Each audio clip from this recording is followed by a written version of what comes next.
Welcome to 15 Minutes of Fame. My name is Goldie. I am hosted today by, well, I'll say I'm being hosted. Like I'm lucky enough, right, to have Mr. Brad J. Thank you. On the show with me today.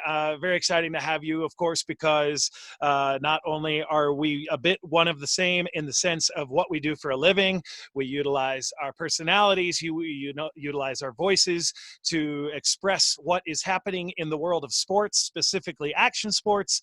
And you by far have had a longer career in this than most of us collectively. Thank you. So when Brad did announcing start for you, and here we are in a current world situation where you took announcing from an aha moment in your life to 2020, and all of a sudden you have about as much announcing career as I do right now.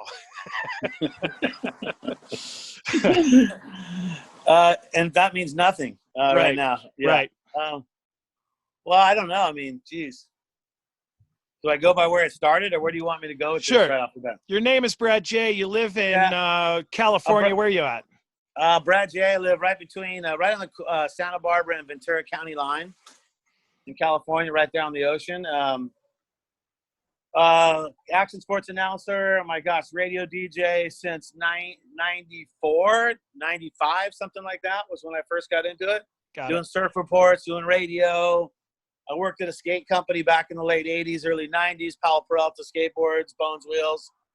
And that kind of got me into action sports. I wasn't announcing yet, but then that kind of made me think about that career. And then I kind of moved into doing a skateboarding role, and skateboarding led to snowboarding and led to DJing events. And then I got the job radio, kept leading into other radio events. And meanwhile, I'm traveling the world doing all these huge events, but I'm also holding down a radio show too as well. So it was like, it all just came up and just went crazy from like 94 to basically till 2000 was a big turning point with getting X Games, 2002, the Olympics, and then it just boom to where I am now. So right. And I mean, if folks didn't know, you're the same guy who called Shaun White's Perfect 100 run. You're the same guy that they're hearing at the live show at the Olympics for big air and slope style and half pipe. They hear you on TV at the X Games. They hear you on TV at Dew Tour.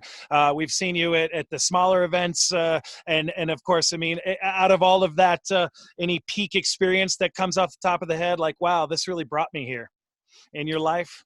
Oh, man. Yeah.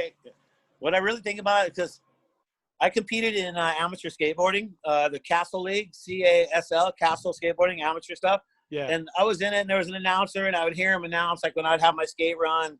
And I always thought, like, oh, that'd be really cool. And then somehow I jumped on a mic one day and just started doing it. And it just, to me, it clicked. And the two kind of went hand in hand. And I slid into X Games by randomly getting the phone number of a lady who worked for ESPN, who I left a message for, Michelle, who's her name, and she actually called me back and gave me a shot. And that first X Games, 99, 2000, that was it. Is where from there, it just kept going and going. The first Olympics, then working for the Dodgers as a DJ, stepping to the court on the Clippers as an announcer for them for 7 to 8 years. Like, man, just where I come, I look at my resume sometimes and I freak out. So I'm like, what the heck? I really did all that? Right. And now, and that's like the epiphany and the moment of this conversation that kind of brings us to our world stasis, is you have had a legendary career and you still got plenty in front of you. Yeah. However, the brakes have been put on our careers. Just before this phone call started, we were discussing a little bit about like things that we just lost. Like you just had the Olympics pulled out from underneath of you.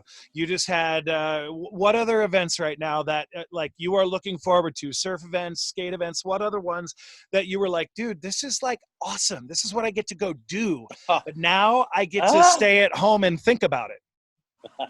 And there's no surf. I mean, if there was surf out in front of my house, right behind me, I'd be the only guy out right now. And I'd do plenty of social distancing, but that's not the way it is. It's killing me, because what makes it even harder for me is back in July of last year, that's when I got into surfing. I really wanted to, I mean, I've been surfing for my whole life, but I never had that as an announcing job. I always had everything else but one of my most favorite sports of all, which is surfing. And I started to announce it in July at the Pan American Games, and ISA has hired me to do more and more And that's how I got into the Olympics, to do it for Tokyo. And it's like the beginning of this new career where I've just ventured, finally getting surfing after all these years. And then it's pulled from underneath me. So it's bittersweet, like super happy I got them all. And then now I'm like, oh my gosh, where do I go for now? But, you know, the Olympics is postponed. It's going to run between May and August. That's a guarantee. Everything I've read through the people that I'm in contact with for the job, I'm thinking it's going to probably go early, probably around, you know, May of next year. But you got to think about that. So May hit that of 2021, right? Tokyo. Mm-hmm. Well, then guess what? When you go around to February of 2022, that's Beijing. So those are two Olympics within a year of each other. Right. This will be, if I can bring your memory back to 9/11, the reason why the Super Bowl is in February now is because of 9/11. So we have seen major sporting events changed, obviously because of world situations. World War II changed the Olympics. Early in the 1900s, there, because of world battles, there were Olympics canceled. So it is amazing because this is a time in our lives right now where being selfish about something like this would be just completely outrageous, because it's happening to everybody. So Brad, what do we do as announcers, MCs, personalities? Like, we're not essential, bro. Like, we can get kicked right to the curb right now, right? DJs, right? Like, things that are essential are food and bartenders, right? Like, that's what you need.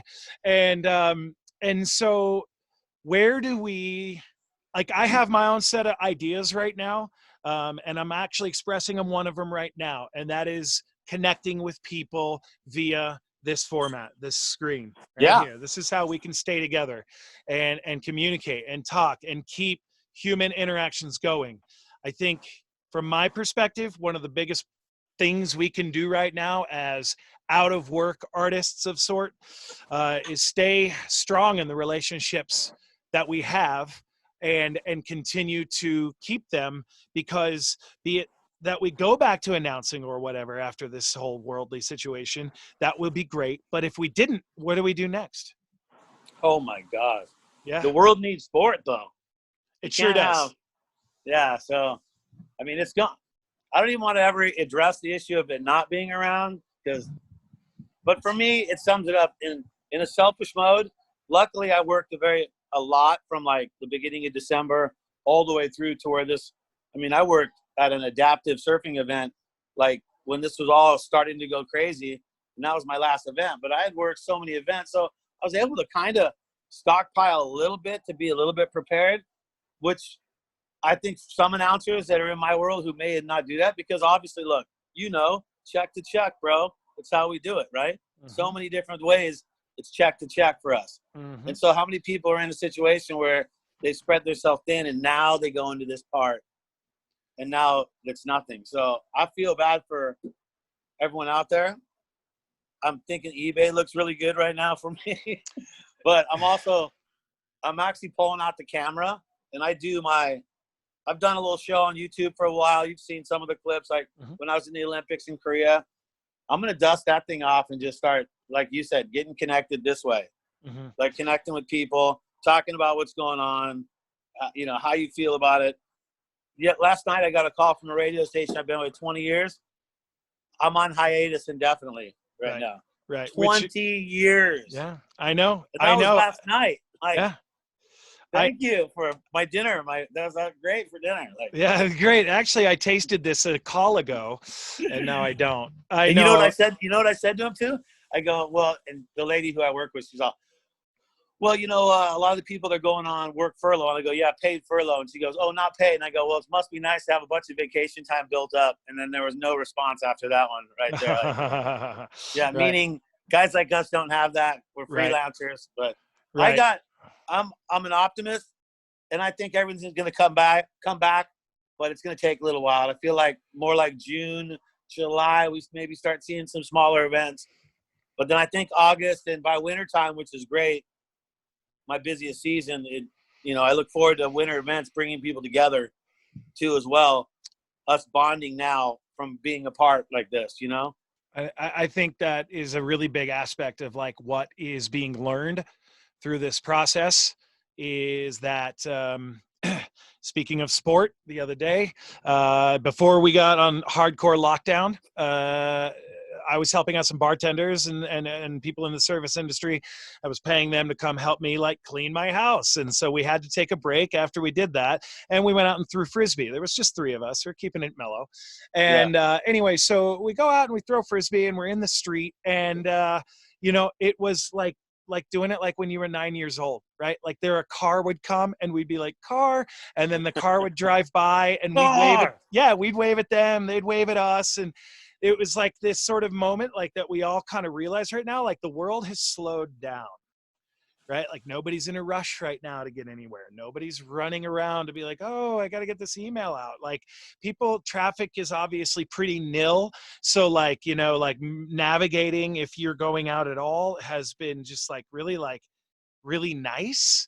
Oh my gosh, you're right. So crazy here. Like no traffic at all. Like in the afternoon, like I'm so used to that. It's like if you got to run to the store, man, you're just like, whoa, that's just never like that. So right. And so I think what we're seeing is that humanity right now is showing its free will in the way that it likes to express itself. Like when we're not rushed, when we're not being pressed, when we're like living a life that actually makes us fulfilled, it seems as though we're like really a lot nicer to each other.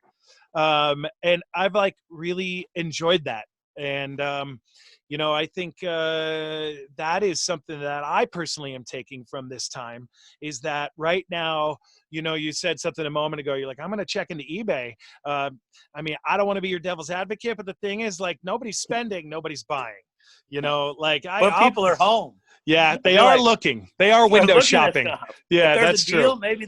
Maybe they want an Olympic uniform from 2010. Right.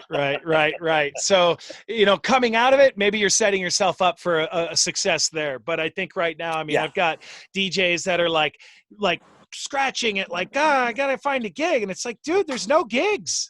There's no gigs. Yeah. Like either learn how to like garden or start like, you know, farming or do something functional on this planet. But like the fact that you can talk about it is not going to do anyone any good anyhow. No.